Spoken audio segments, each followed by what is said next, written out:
হে হ্যাঁ smoking Xq বাসা actually আমি ঘুমাইতেছিলাম অ্যান্ড ইউ নো আমার এই ফ্রেন্ড এই যে দেখেন ওর চেহারাটা সবাই দেখে রাখেন ওই আমার কয় কি চল একটু বাইর হই আমরা একটু চা খেয়ে আসবো এন্ড এই চা খাওয়ার কথা কয়ে এই যে বাইকলা বাইর হইছে বাইকলা বাইরে দেখেন আমরা এখন আছি রাইট নাও তুলসী খালি ব্রিজে লগে এই দুইটা তাবি ভাই বলছে তাবি ভাই দাও তুমি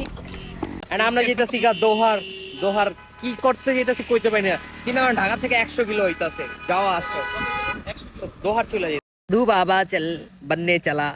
हाँ ये घंटी बजा दी। বাই দ্য ওয়ে আমরা যে রাস্তা দিয়ে যাচ্ছি রাস্তাটা খুবই সুন্দর মানে মাশাআল্লাহ এত সুন্দর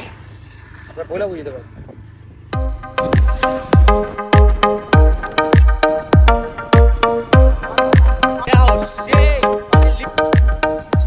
বাই দ্য ওয়ে আপনারা জানেন ঠিক আমার অপোজিটে হচ্ছে ফরিদপুর লাইক ঠিক অপোজিটে ফরিদপুর আমি যদি নদীটা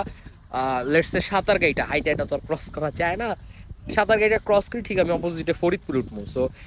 এই পাশটা হচ্ছে ঢাকার পাশ ঢাকা দোহার এন্ড ওই পাশটা হচ্ছে ফরিদপুর ঠিক পানিটা কত সুন্দর মাশাআল্লাহ এই আমরা খাচ্ছি ঝালমুড়ি রিফাত হাই দিবা তুমি पोस्ट बेड़ा এ তাবেব आजके पोस्ट बेड़ा বুলডোজার দেখি আসলে এ বয়েজ থিং ব্রো আমরা বুঝছেন খানা খানা বুলডোজার দেখি ওয়াচিং বুলডোজার বাসার থেকে বাইরে এলাম গোসল করি নেই খাই নেই দেখ নেই এসি কাপ তো আরে এ এখানে অ্যাকচুয়ালি ছোট ছোট ঘর আছে আরে চিল বাদ দে এই যে দেখেন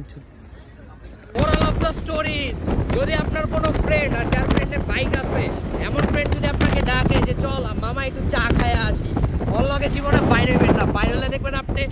বাসার ধারে কাছে তো নাই প্লাস জীবনের অনেক সময় অপচয় হয়ে যাবে বাট যে সময়গুলো অপচয় হবে এগুলো হচ্ছে দুনিয়ার সবচেয়ে বেস্ট সময় এগুলো